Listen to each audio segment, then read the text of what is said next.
खुशामदीद, मैं हूं शब्बीर खान और आप लोग देख रहे हैं TRP 360। PTI का इस्लामाबाद की तरफ लॉन्ग मार्च, जो कि अब सिर्फ़ और सिर्फ 24 घंटे के फासले पर है। इमरान खान के ऐलान करदा प्रोग्राम के मुताबिक कल उन्होंने श्रीनगर हाईवे पहुंचना है दोपहर 3 बजे इस्लामाबाद। आज प्रेस कॉन्फ्रेंस की इमरान खान ने और उन्होंने अपने अज़म का इयादा एक मरतबा फिर किया कि वो कल खैबर पख्तूनख्वा यानी कि पेशावर से निकलेंगे और श्रीनगर हाईवे पहुंचेंगे इस्लामाबाद, और अपने साथ वो, जैसा कि वो कह रहे थे, कि वो हज़ारों लाखों लोगों का जुलूस लेकर निकलेंगे। दूसरी तरफ उन्होंने इदारों से भी कुछ मुतालबात किए हैं।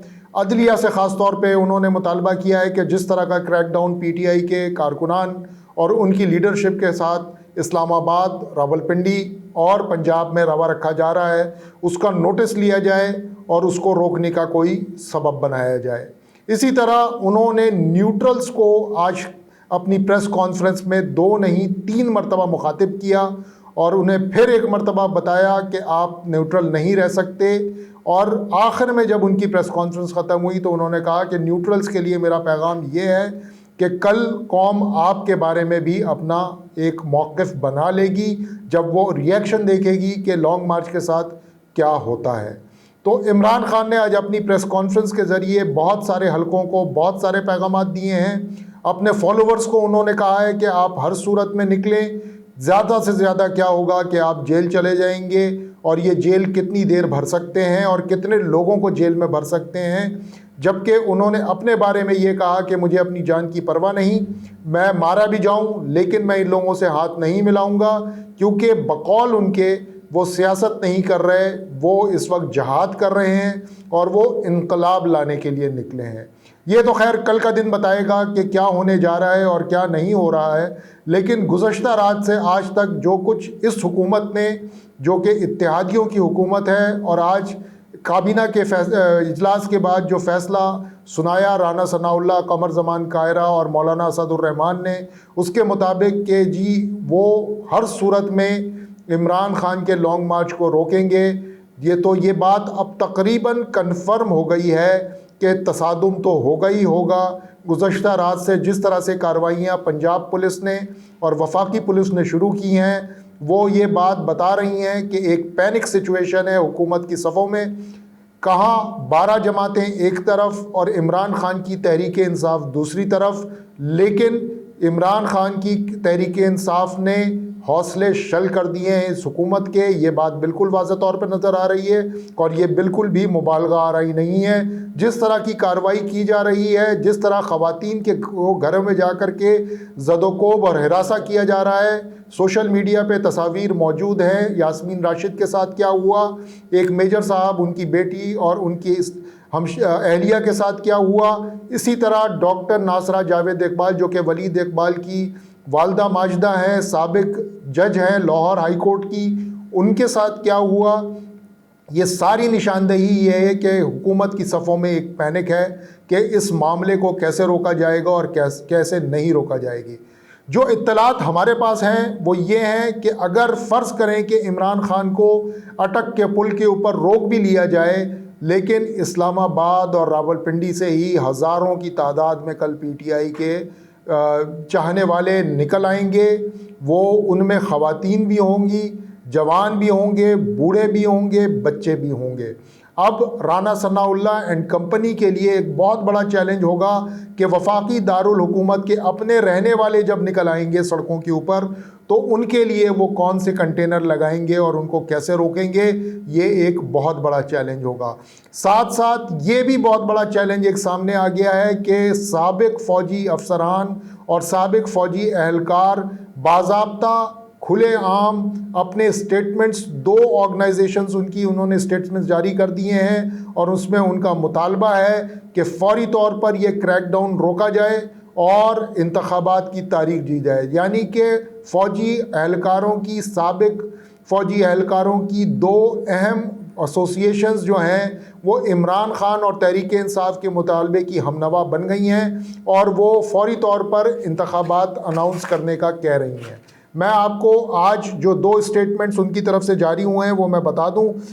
पाकिस्तान वेटरन्स ऑफ पाकिस्तान का इस स्टेटमेंट है कि गुज़श्ता रात से जिस तरह से छापे मारे गए हैं, वेटरन्स के घरों पर छापे मारे गए हैं रावलपिंडी, इस्लामाबाद, लाहौर और भावलपुर में, उससे एक खौफ की फ़ज़ा पैदा हुई है।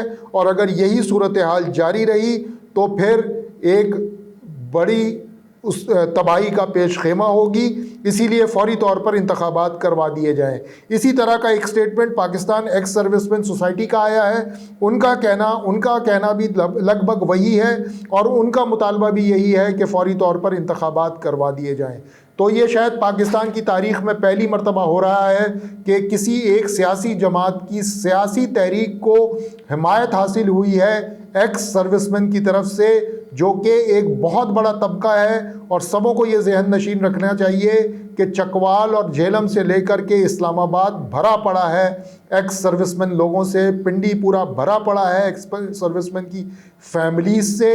और वो सब के सब, अगर बहुत सारे के सारे ना भी सही, लेकिन उनमें एक कसीर अक्सरियत जो है वो तहरीक इंसाफ की हामी है। और कल अगर वो निकल आए तो फिर इदारों के लिए भी जो ख़ुद को न्यूट्रल कहते हैं और इस हुकूमत के लिए भी बहुत बड़ा मसला बनेगा, क्योंकि ये वो लोग हैं जो बिल्कुल भी सियासी नहीं थे।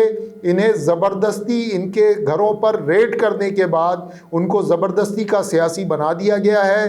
कल अगर वो बूढ़े, उनके जवान बच्चे, उनकी बीवियां, उनके छोटे बच्चे सड़कों पर निकल आए तो राना सनाउल्लाह साहब के लिए एक बहुत बड़ा चैलेंज खड़ा हो जाएगा। मुझे नहीं पता कि वो उसे किस तरह हैंडल करेंगे। अगर वो उनके ऊपर गोलियां चलाएंगे तो ख़बर बनेगी और बहुत बड़ी ख़बर बनेगी। इस सारी सूरत हाल में जब हम एक तरफ ये देख रहे हैं कि मुल्क में एक पॉलिटिकल थिएटर लग गया है और दोनों तरफ से eyeball to eyeball situation आ गई है, यानी कि सिर्फ तबले जंग बजना बाकी है, बाकी तो जंग का पूरा माहौल बन गया है। हमारे मईशत का फट्टा बैठ गया है। हमारा रुपया मज़ीद 57 पैसे आज कमज़ोर हुआ है डॉलर के मुकाबले में इंटरबैंक में। जहां दूसरी तरफ IMF से ख़बर ये आ रही है, जो हमारे ज़राए बताते हैं कि मिफ्ता इस्माइल की एक नहीं सुन रहे IMF वाले। वो कह रहे हैं कि हमारी तमाम शराइत पूरी करें। शराइत क्या हैं? बिजली महंगी हो, पेट्रोल फिलफौर महंगा हो, तमाम सब्सिडीज़ ख़त्म की जाएं और मार्कअप जो कि कल ही बढ़ा दिया गया है, इंटरेस्ट रेट, वो कायम रखा जाए। तो बेसिकली इस हुकूमत की प्रायोरिटी, जो कि ये नारा लगा के आई थी कि ये मईशत मुस्तहकम करेगी, ये सियासी इस्तेहकाम बख्शेगी, इस मुल्क को 11-12 जमातों की हुकूमत है, वो ना उनको इस वक्त मईशत की फ़िक्र है। उनका वज़ीर ख़जाना सख्त मुश्किल में है दुआ में, जहाँ IMF उसकी एक नहीं सुन रहा। इधर रुपया मुश्किल में है, उसको संभालना इनकी प्रायोरिटी नज़र नहीं आ रही।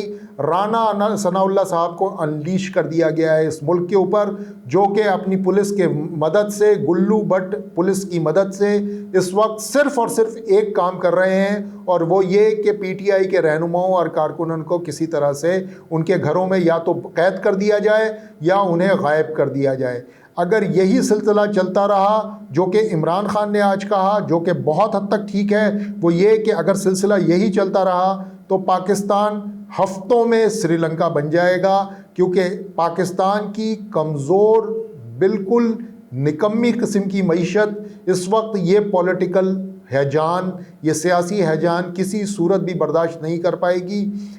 अगले 24 घंटे बहुत अहम हैं। इमरान खान गिरफ़्तार भी हो सकते हैं, शेख रशीद गिरफ़्तार भी हो सकते हैं, तहरीक इंसाफ के तमाम सीनियर रहनुमा गिरफ़्तार हो सकते हैं। लेकिन जो सबसे बड़ा खौफ इस वक्त सियासी सर्कल, हुकूमती सर्कल्स में मौजूद है, वो ये है कि तहरीक इंसाफ की फॉलोइंग जो है वो उनकी लीडरशिप से ज़रूर जुड़ी है, लेकिन उनके चाहने वाले ख़ुद भी निकल आएंगे, जो कि बहुत बड़ा चैलेंज होगा। इमरान खान होंगे या नहीं होंगे, असद उमर होंगे या नहीं होंगे, हम्माद अज़हर होंगे नहीं होंगे, यास्मीन राशिद होंगी नहीं होंगी, इससे कोई फ़र्क नहीं पड़ता। हुकूमत को अच्छी तरह पता है कि PTI के अपने वर्कर्स और उनके चाहने वाले इतनी कसीर तादाद में हैं कि वो खुद ही निकल आएंगे, और वो जब खुद निकल आएंगे और उनको लीड भी कोई नहीं कर रहा होगा, तो सोचें कि इस्लामाबाद जो कि दारुल हुकूमत है पाकिस्तान का,